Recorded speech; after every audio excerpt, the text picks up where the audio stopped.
Hi everyone, this is Edo Del Monte of DraftKings running you through my Wednesday 8-man lineup. In goal, we have Fiorentina goalkeeper Ciprian Tatarusanu.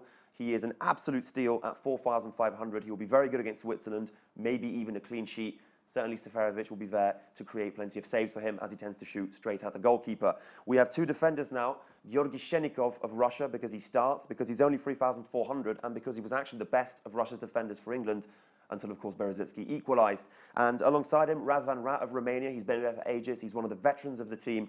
And at 4,300, just really a very, very good player.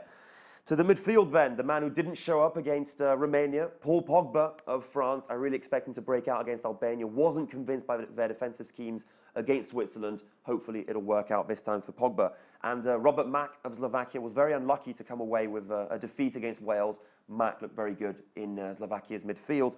And now up to the attackers, a certain Olivier Giroud scored against Romania. I expect him to do the same against Albania. And to accompany him, Adam Nemec of Slovakia. Michel Juris had a nightmare against Chris Coleman's team, and I expect Nemec maybe even to start. He looked much better in that half an hour than Juris did over an hour. Our utility man, on the other hand, really is a glorified utility. Marek Hamsik at 8,800 had a goal pretty much chalked off by a Wales defender. Looked very good, but can look even better. He was Naples' pride and joy really in midfield this season. An excellent player, and at nearly 9,000, still a value.